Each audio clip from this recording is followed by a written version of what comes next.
मैं पत्थर नहीं देखता, मैं समय को बोलते हुए सुनता हूँ। भुवनेश्वर के पश्चिमी छोर पर दो पहाड़ियां आमने सामने खड़ी हैं। एक है उदयगिरी, दूसरी है खंडगिरी। इतिहास हमें दूसरी शताब्दी ईसा पूर्व में ले जाता है, जब महामेघवाहन वंश के शक्तिशाली शासक ईसा पूर्व दूसरी शताब्दी में प्राचीन कलिंग का शासक।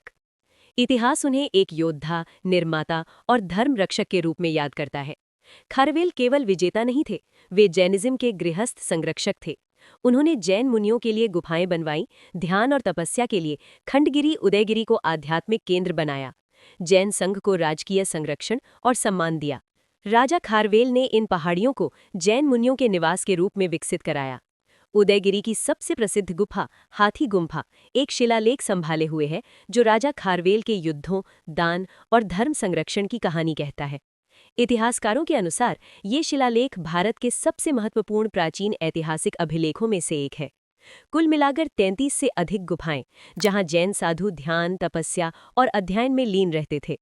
खंडगिरी की गुफाएं उदयगिरी से अधिक शांत और एकांत मानी जाती थीं।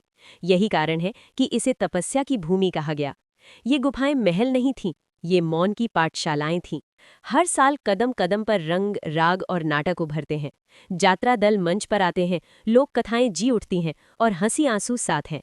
पारंपरिक यात्राएं हजारों दर्शक खींच लाती हैं। कई प्रसिद्ध ट्रूप यहाँ लंबे कार्यक्रम चलाते हैं। मैं रंग रोगन नहीं देखता, मैं उन आवाज़ों को सुनता हूँ जो पीढ़ियों से कलाकारों के होठों पर पली हैं।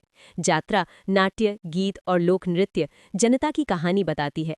मेले की दुकानियां हस्तशिल्प, खिलौने और पारंपरिक व्यंजन से लबालब रहती हैं। आयोजन स्वेच्छा और स्थानीय संस्थानों के सहयोग से होता है। नगरपालिका सुरक्षा, स्वच्छता और सुविधाओं का ध्यान रखती है। कभी कभी कड़े नियम भी लागू किए जाते हैं ताकि सांस्कृतिक गरिमा बनी रहे। समय बदला, राज्य बदले, लेकिन ये भूमि जीवित रही। जहां कभी साधुओं के चरण पड़े, वहीं सदियों बाद माघ महीने में जनता का महासंगम शुरू हुआ, जिसे आज हम खंडगिरी यात्रा या मेला के नाम से जानते हैं।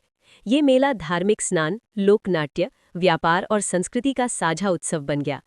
खंडगिरी उदयगिरी का इतिहास सिर्फ पत्थरों में बंद नहीं है, वो आज भी यात्रा मंचों की आवाज में, ढोल की थाप में और हजारों लोगों की भीड़ में सांस लेता है। इतिहास यहाँ सोता नहीं, वो हर साल मेला बनकर जागता है। आप भी हमें कमेंट्स में बताएं और कौन से टॉपिक के ऊपर हम वीडियोस बना सकते हैं। बिहांग स्टोरीज, रूटेड इन ओडिशा।